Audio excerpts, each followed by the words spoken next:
सरकारी उद्योग कल कारखाना कौडीको दाममा बेच्ने पनि यही सदनभित्र छन्। हामी सबैबाट कहीँ न कहीँ कमजोरी भएको छ भन्ने मानेर हाम्रो संरचनागत समस्या हल गर्ने कुरामा पनि तपाईले कठोर कदम चाल्नुपर्नेछ, जोखिम उठाउनुपर्नेछ। क्यान्टनमेन्ट घोटाला, white body, यानसेल, Melamchi, धमिजा, Omni, 33 kilo सुनकाण्डहरू अहिले पनि तपाईको उनीहरूको छानबिन गरी उनीहरूको सर्वस्व हरण गरेर राज्य कोषमा दाखिला गर्नुस्। यसले खरबौं रुपियाँ ल्याउँछ।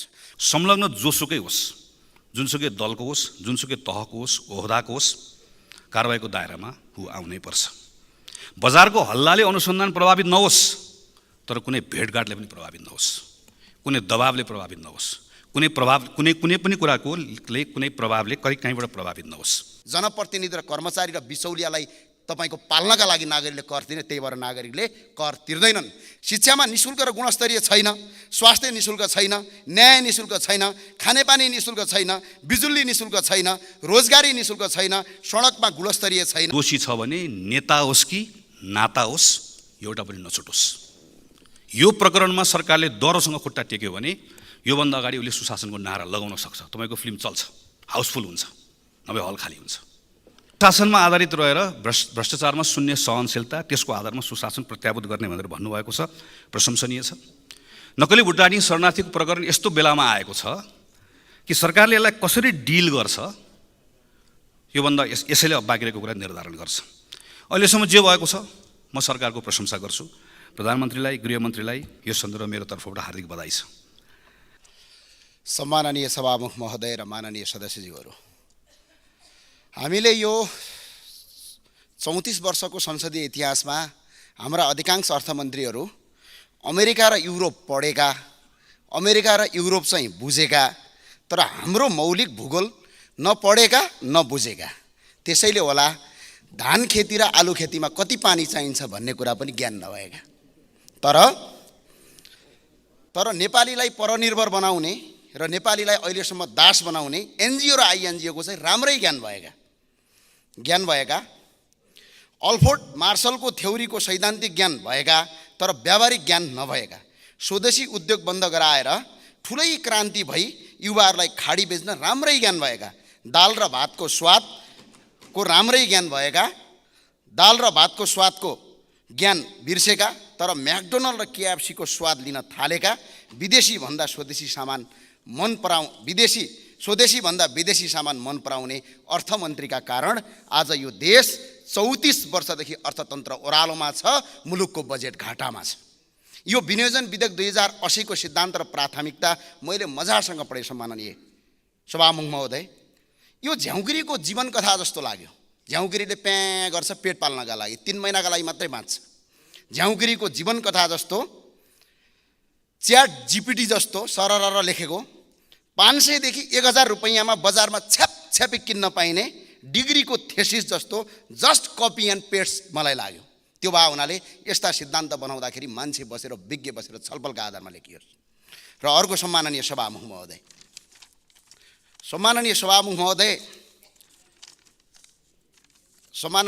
महोदय, राष्ट्र सेवक सुरक्षाकर्मी 3 महिनादेखि उधारोमा काम गरिरहेका छन् र राष्ट्रलाई चिनाउने खेलाडी उचित तलब र सुविधा नपाएर खाडी जान बाध्य छन्। तर रोजगारी दिनुको सट्टा संसारभरि अन्तर्राष्ट्रिय जगतले अयोग्य ठरिएका व्यक्तिलाई अरबौं रुपियाँ दिने सरकारले नीति तथा कार्यक्रम ल्याएर बेफुर्जली जनप्रतिनिधिका नाममा खर्च गरिराखेको छ। तर अहिलेको प्राथमिकतामा यो खर्च कटौती गर्ने कुरा कहीँ कतै उल्लेख गरेको देखिँदैन।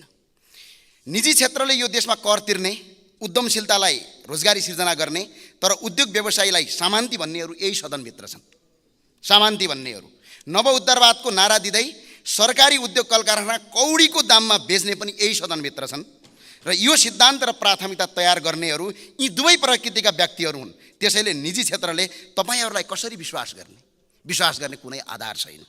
अर्थतन्त्रको यो हालत ल्याइपुर्याउन यी पात्रहरूले 33 वर्षदेखि राज गरे, अझै राज गर्न खोज्दैछन् र अझै तत्करमा छन्। राज्य ढुकुटी लुड्ने र लुटाउन सिपालुहरूले तय गर्न खोजिएको नीति कार्यक्रम र बजेटमा कस्तो बन्ला जगजाहेर छ। दुनियाँ हाँसेर मक्ख परेर बसेको छ। निजी क्षेत्रले रोजगारी र तपाईहरूलाई रोजगारी र कर तिरे बापत हामीले के दियौँ? सुविधा दिन्छौँ। सरकारी कर्मचारीले निजी क्षेत्रको कुनै लगानी गर्न पर्यो भने टुप्पीमा तपाईँको कसेर फनी घुमाउने नीति छ। यसले गर्दा निजी क्षेत्रले लगानी गर्नुको सट्टा लगानी बन्द गरिरहेका छन्। त्यो भावनाले यो अहिलेको नीति तथा कार्यक्रममा हुनुपर्छ। निजी अहिलेको प्राथमिकता र सिद्धान्त तय गर्दा भ्रष्टाचारीहरूको सम्पत्ति छानबिन गरी सर्वस्व हनन गर्ने राज्य कोषमा दाखिला गर्ने कुरा किन लेख्न नसकेको सम्माननीय अर्थमन्त्रीज्यू? यो लेख्न पर्थ्यो। यहाँ के चलिरहेछ प्रधानमन्त्रीले एउटा अधिवेशन सकेर बजेट अधिवेशन सुरु हुँदै गर्दा सरकारले पूर्णता पाएको छैन।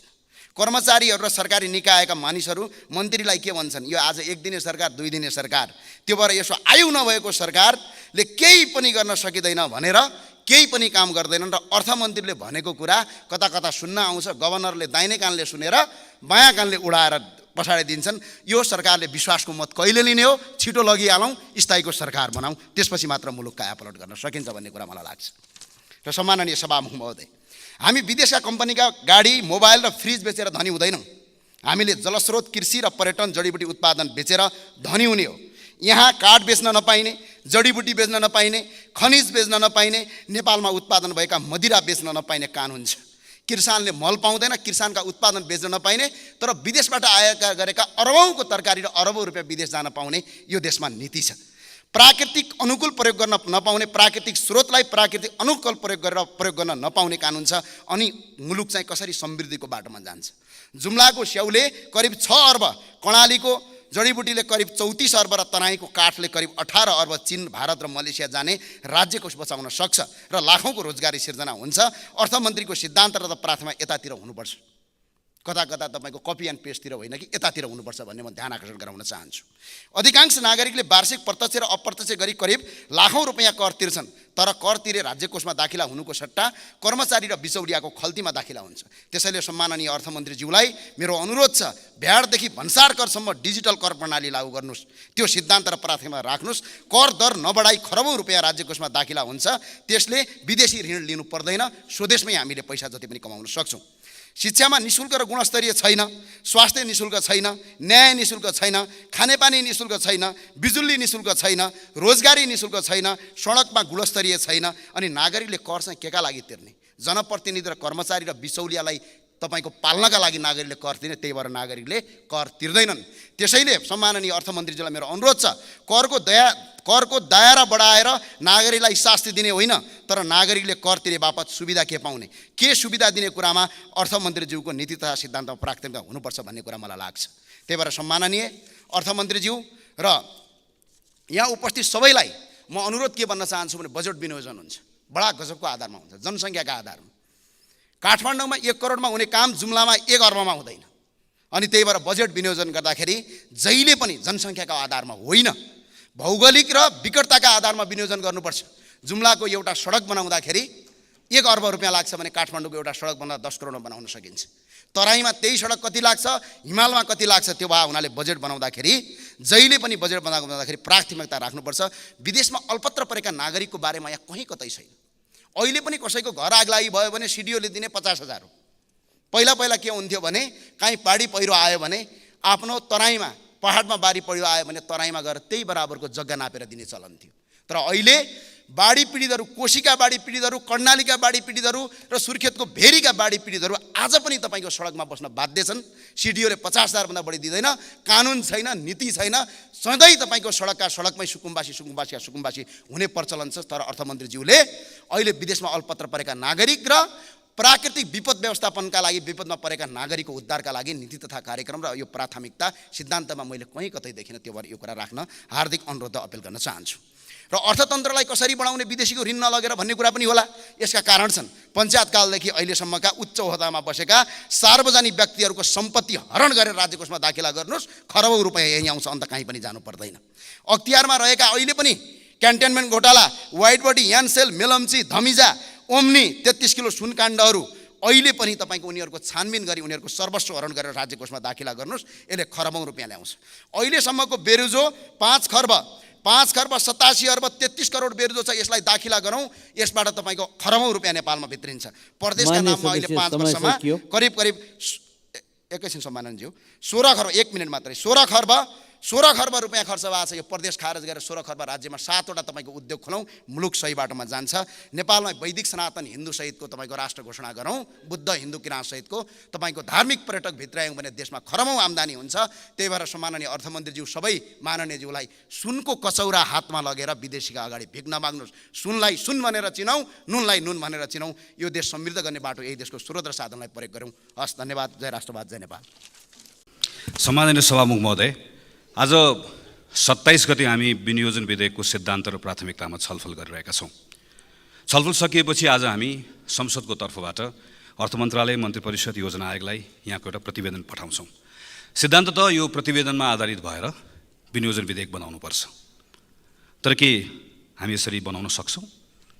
अर्थ मन्त्रालयमा करिब अहिले सबै मन्त्रालयको बजेट लक भएर बजेट छापिनुपर्ने अवस्थामा छ र केही दिनमै छापिन्छ। त्यसो भए हामीले यत्रो दिन छलफल किन गरेको? समय व्यर्थ किन फालेको? किन गरेको भने योभन्दा पहिला पनि गर्ने गरेको भएकोले यो पटक पनि गरेको। यो श्राद्धमा बिरालो मारेको जस्तै हो। यो तरिकालाई अब हामीले बदल्नुपर्छ, बदल्न सकिन्छ। कार्तिकमा स्रोत समितिको बैठक राखौँ, खर्चको सीमा निर्धारण गरौँ। मङ्सिरमा सरकारले विनियोजन विधेयकको सिद्धान्त संसदमा प्रस्तुत गरोस्। 1 महिना संसदमा छलफल गरौँ। पुसमा संसदबाट पारित भएको सिद्धान्तको आधारमा मन्त्रालयलाई सम्बन्धित सिलिङ र मार्गदर्शन पाओस्। यसको आधारमा मागबाट मन्त्रालयबाट प्राप्त कार्यक्रमसहित फेरि संसदमा आओस्। हामी छलफल गर्छौँ। हामी अर्थ समिति लगायत अरू विषयगत समितिमा पठाउँछौँ। त्यस पछाडि यो बजेट निर्माण गर्ने क्रम अर्थ मन्त्रालयबाट सुरु हुन्छ र यो सँगसँगै यो बजेट कार्यान्वयन गर्न चाहिने ऐन नियमको जुन सूची हुन्छ त्यो पनि चैतमा संसदमा प्रस्तुत हुन्छ। र यो चैत र वैशाखमा हामी नीति कार्यक्रममा बजेट मात्र पारित गर्दैनौँ, यो बजेट कार्यान्वयन गर्नलाई चाहिने जुन हाम्रो ऐन नियम छ त्यो पनि हामी पारित गर्छौँ। गर्न सकिन्छ। स्विडेनमा यस्तै हुन्छ, 7 महिना अगाडि प्रस्ताव हुन्छ। न्युजिल्यान्डमा यस्तै हुन्छ, 4 महिना अगाडि सिद्धान्त पार्लियामेन्टमा प्रस्तुत हुन्छ। अरू थुप्रै देशहरूमा छ। यो असल अभ्यास हो। असल अभ्यास अनुसरण गरौँ, अनि बल्ल संसद बजेटसँग जोडिन्छ। नभए हामी जोडिन्नौँ। जति हामी कुरा गऱ्यौँ बजेट भोलिबाट पर्सिबाट छापिने क्रम सुरु हुन्छ। यसै गरिकन सरकार पनि बजेटसँग जोडिन्न। यो बजेट अथवा अहिले यो सिद्धान्त आएपछि कार्यक्रम बजेट आउँछ, विनियोजन विधेयक आउँछ, कसले ल्याएको भन्दा सरकार भन्छौँ। तर सामान्यतः हामीले हेऱ्यौँ भने यो सरकार हुँदैन। यो खास गरी अर्थ मन्त्रालयभित्र पनि एक प्रकारले केही सीमित कर्मचारी साथीहरूको मात्र यसमा संलग्नता हुन्छ। यो पनि कसैको दोष होइन, हाम्रो काम गर्ने परिपाटी हो।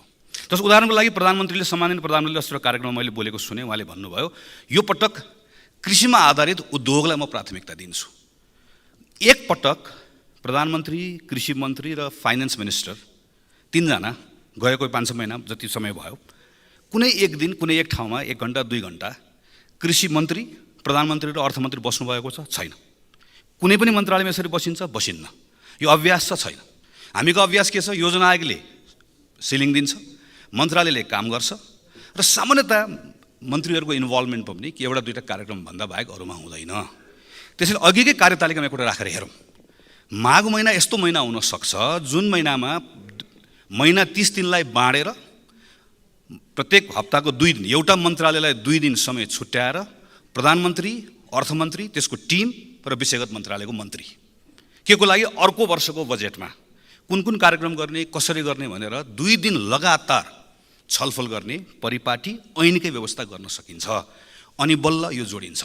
यो जोडिन भने के हुन्छ? म एउटा दुईटा उदाहरण दिन्छु।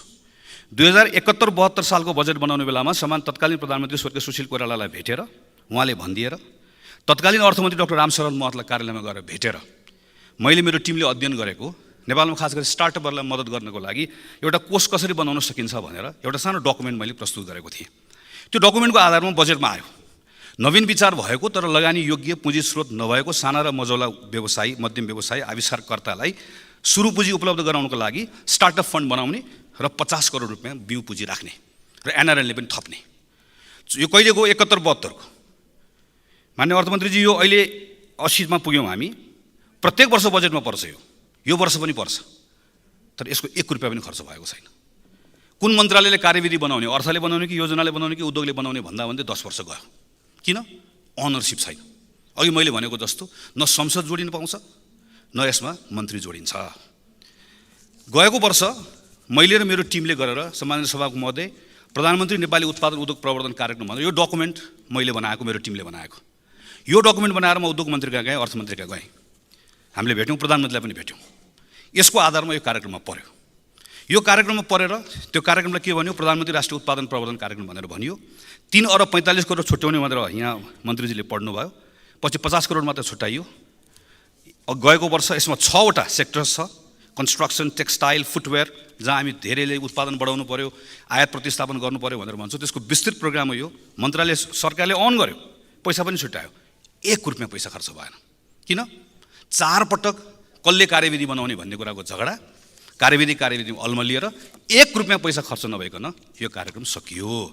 2074 सालमा यही रोस्टरमा उभिएर मैले स्वास्थ्य बिमाको विधेयक प्रस्तुत गरेको। पछि हामीले लामो छलफल गऱ्यौँ, कानुन बनायौँ। त्यसले के भन्यो, प्रत्येक नेपाली नागरिक अनिवार्य रूपमा बिमामा आबद्ध हुनुपर्छ। सबैजना हुनुपर्छ। आम्दानीको आधारमा प्रिमियम तिर्नुपर्छ। नसक्नेको पैसा सरकारले तिर्दिन्छ र फुल कभरेज हुन्छ। नेगेटिभ लिस्ट हुन्छ, प्लास्टिक सर्जरी लगायतको के कुराहरू, त्यो बाहेक सबै कभरेज हुन्छ। अहिलेको जस्तो 3000 रुपियाँ तिरेर 1 लाखको बिमा होइन। तर यो गर्नको लागि स्रोत कसरी, यो गर्नलाई संस्थाको क्षमता कसरी विकास गर्ने, त्यो पनि हामीले तयार गऱ्यौँ। यो 74 सालमा मैले प्रस्ताव गरेर क्याबिनेटले पास गरेको डकुमेन्ट हो। यो डकुमेन्ट करिब 2000 पेजको डकुमेन्ट छ। कम्प्लिट हामीले हेऱ्यौँ भनेदेखि पनि यसमा हामीले 7 वर्ष लगाएर पूर्वाधार कसरी बनाउने, जनशक्ति कसरी विकास गर्ने, विशेषज्ञ चिकित्सकको अभाव कसरी पूर्ति गर्ने, सबै कामहरू गऱ्यौँ। बिचमा के भयो, यो बजेटमा पर्छ, अनरसिप हुँदैन। त्यो भइसके पछाडि अहिले आएर हामीले हेऱ्यौँ भने 7 वर्ष गयो। ठ्याक्कै 7 वर्षको एउटा हामीले काम गऱ्यौँ। तर 7औं वर्षमा आएर अहिले हेर्दै गर्दाखेरि त्यो 3000 रुपियाँ तिरेर 1 लाख गर्ने बिमा कार्यक्रम समेत पनि बिजोग भयो। जबकि हामीले बनाउन खोजेको 3000 तिरेर 1 लाख होइन। कसैले 4000 तिर्ला, कसैले 50000 तिर्ला, कसैले 1000 तिर्ला, कसैले 1 लाख तिर्ला, कसैले 5 लाख तिर्ला। 10 लाख परे पनि, 20 लाख परे पनि, 50 लाख परे पनि, 1 करोड परे पनि उपचार चाहिँ बिमाले कभर गर्छ भनेर बनाउन खोजेको। आज हाम्रो हालत के छ? हामीले कहिले अस्पताल शिलान्यास गऱ्यौँ, कहीँ पिलर मात्र उठायौँ, हामीले यसरी बिजोग बनायौँ। हामी यो वर्ष 10 लाख रुपियाँसम्म कभरेज गर्ने ठाउँसम्म पुर्याउन सक्छौँ। हामी यो वर्ष स्टार्टअप फन्डको फेरि यो वर्ष पनि पार्न सक्छौँ। तर कानुन कसरी गर्छौँ? Business as usual. योभन्दा पहिला जसरी गरेको त्यसरी नै गर्ने हो भने जति कार्यक्रम परे पनि कानुन हुँदैन। किन? अघि मैले भने न व्यवस्थापिका जोडिएको छ यो बजेटसँग, न पोलिटिकल लिडरसिप जोडिएको छ। त्यस कारणले गर्दाखेरि हामी जुन पुँजीगत खर्च भएन भनेर भन्छौँ, त्यसको मूल कारण यो हो। अब म छोटकरीमा यसपालि प्रस्तुत भएको यो प्राथमिकतामा आइसकेपछि छलफल गर्छु।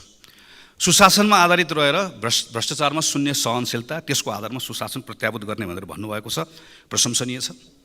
नक्कली भुटानी शरणार्थीको प्रकरण यस्तो बेलामा आएको छ कि सरकारले यसलाई कसरी डिल गर्छ योभन्दा यसैले अब बाँकी रहेको कुरा निर्धारण गर्छ। अहिलेसम्म जे भएको छ म सरकारको प्रशंसा गर्छु। प्रधानमन्त्रीलाई, गृहमन्त्रीलाई यो सन्दर्भमा मेरो तर्फबाट हार्दिक बधाई छ। यसमा हामी सबैको एउटै आवाज, संलग्न जोसुकै होस्, जुनसुकै दलको होस्, जुनसुकै तहको होस्, ओहदाको होस्, कारबाहीको दायरामा आउनै पर्छ। बजारको हल्लाले अनुसन्धान प्रभावित नहोस्, तर कुनै भेटघाटले पनि प्रभावित नहोस्, कुनै दबावले प्रभावित नहोस्, कुनै पनि कुराको कुनै प्रभावले कहीँबाट प्रभावित नहोस्। मेरो आग्रह छ, अनुसन्धान फ्री र फेयर होस्, निर्दोष कोही पनि नपरोस्, तर दोषी छ भने नेता होस् कि नाता होस्, एउटा पनि नछुटोस्। यो प्रकरणमा सरकारले दह्रोसँग खुट्टा टेक्यो भने योभन्दा अगाडि उसले सुशासनको नारा लगाउन सक्छ। तपाईँको फिल्म चल्छ, हाउसफुल हुन्छ, नभए हल खाली हुन्छ। सबैले हेरेको छ। यहाँ अनुसन्धान गरे भनेर मात्र हुँदैन, अब विश्वास लाग्नुपर्छ। नागरिकलाई फ्री र फेयर हो भने विश्वास लाग्नुपर्छ। सुशासनका विषयका सन्दर्भमा अनि बल्ल अरू काम गर्न सक्छौँ। सामान्य सभाको महोदय यहीँ अहिले अख्तियार भ्रष्टाचारको विधेयक संसदमा विचाराधीन छ। हदब्याज नलाग्नेदेखि लिएर नीतिगत निर्णयका सन्दर्भमा योभन्दा अगाडि नीतिगत निर्णयका नाममा भएका निर्णयहरूको समेत छानबिन गर्न पाउने गरिकन अख्तियारलाई अधिकार दिने, नियुक्तिको मापदण्ड बदल्ने लगायतका विषयहरू म लगायतका सांसदहरूले संशोधन राखेका छौँ। पारित गरौँ। हामी थुप्रै कुरा यही वर्ष गर्न सक्छौँ। सुशासन र राष्ट्रको कुरा ठिक ढङ्गले गर्ने मान्ने अर्थमन्त्रीज्यू हेर्नुहोला, चोरी पैठारी रोकिन्छ। तपाईँले राजस्व परिचालन गर्ने कुरामा तपाईँको क्षमता बढ्छ। एकैपटक कहाँ पुगिन्छ।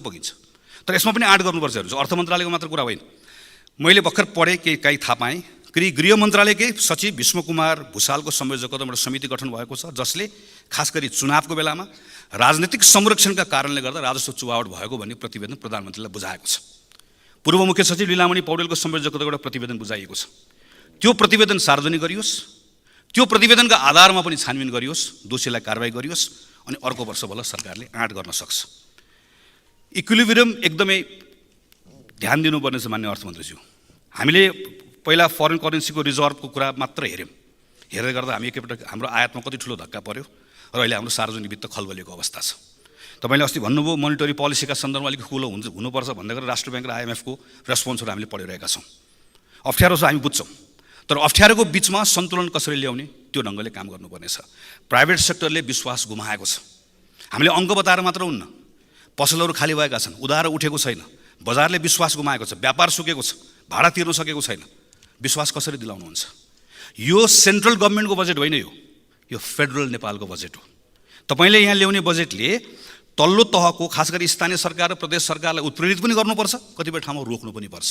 उदाहरणको लागि हामीले यही वर्ष खास गरी सानो कुराहरू, सांसदहरूको पारिश्रमिक बाहेकका भत्ताहरू हामी लिन्नौँ भन्ने सानो सिम्बोलिक कुराबाट हामीले सुरु गऱ्यौँ। सरकारले पनि धेरै निर्णयहरू गर्न सक्ला, स्थानीय सरकार र प्रदेश सरकारलाई दबाब पर्छ। हामीले गलत निर्णय गऱ्यौँ भने त्यहाँ उसले उनीहरूलाई गलत कुरा गर्न प्रेरित गर्छ। डेटाको प्रयोग सही ढङ्गले गरेका छैनौँ। मेरै टिमले अहिले हामीले सानो एउटा डेटा हेऱ्यौँ, अर्थ मन्त्रालयको डेटा के भन्छ? मकैको आयात घटेको छ, मूल्य भयानक बढेको छ। त्यो भनेको के हो? कुखुराको दाना महँगो भयो। कुखुराको दाना महँगो हुँदै गर्दा त माछा र अन्डाको भाउ बढ्नुपर्ने हो नि। मासु र अन्डाको भाउ बढेन किन? यति धेरै मासु र अन्डा अहिले चोरी पैठारी भएको छ, भएर आएको छ नेपालभित्र, जसले गर्दा हाम्रो कृषकहरू मारमा परेका छन्। अर्थ मन्त्रालयकै डेटा हामीले हेऱ्यौँ भने सफ्ट ड्रिङ्कमा मात्रै चैत्र 8 गतेसम्म मैले हेरेको 8,000 भन्दा बढी, 900 टनभन्दा बढी कन्सन्ट्रेट आयात गरिएको छ। 5.5 अरब पैसा बाहिर गएको छ। यो डेटाहरूको आधारमा हामीले करका कतिपय कुरा निर्धारण गर्ने हो नि। किन हामीले सिङ्गल युज प्लास्टिक ब्यागमा 1000% भन्दा बढी ट्याक्स नबढाउने? किन यो सफ्ट ड्रिङ्कमा हामीले चाहिँ कैयन गुणा किन हामीले ट्याक्स नबढाउने? त्यसो भनेदेखि सँगसँगै फेरि नेपाली किसानलाई प्रोटेक्सन किन नगर्ने? यस्ता ठाउँहरू हेर्नुपर्ने छ। म टुङ्ग्याउँछु सम्मान्य सभामुख महोदय, यो त अहिलेका कुराहरू हुन्। योभन्दा बाहेक एकचोटि समय लिएर अहिले हामीले ज्वरो आएको छ, ज्वरो कसरी निको पार्ने कुरा त गर्नै पर्ने छ। तर हाम्रो अर्थतन्त्रलाई रोग लागेको छ। यो रोग रातारात लागेको होइन, कुनै एउटा व्यक्तिको कारणले गर्दा मात्र होइन, यसका केही संरचनागत समस्याहरू पनि छन्। हामी सबैबाट केही न केही कमजोरी भएको छ। नेपाली कङ्ग्रेस पार्टीको तर्फबाट भन्दैछु, यत्रो वर्ष सरकार चलाउँदै गर्दा हामीबाट पनि कमजोरीहरू भएका छन्। कतिपय नीतिहरू सही नभएका छन्, कतिपय ठिक काम गरेका छौँ। ठिक काम गरेको कुरामा गौरव गरौँ, त्यसको स्वामित्व लिउँ। गलत कतिपय कुराहरू भएका छन्, त्यसलाई सच्याउँ, स्वीकार गरौँ। हामी सबैबाट कहीँ न कहीँ कमजोरी भएको छ भन्ने मानेर हाम्रो संरचनागत समस्या हल गर्ने कुरामा पनि तपाईँले कठोर कदम चाल्नुपर्नेछ, जोखिम उठाउनु पर्नेछ। तर यो बजेटबाट अहिले विश्वास कायम गर्नु, अहिले सुशासनको केही स्थितिहरू हामीले छ भन्ने केही कुरा स्थापित गऱ्यौँ भने तपाईँकोसँग पोलिटिकल क्यापिटल बढ्छ। तपाईँसँग त्यो राजनीतिक पुँजी भयो भने आगामी वर्ष तपाईँले अर्को वर्ष दोहोरोसँग कदम चाल्न सक्नुहुन्छ र संरचनागत समस्या हल गर्ने बाटोमा लिएर जान सक्नुहुन्छ। दोहोरो कदम चाल्नुहोस् भन्ने शुभकामनासहित मेरो कुरा टुङ्ग्याउँछु। धन्यवाद, नमस्कार, जय नेपाल।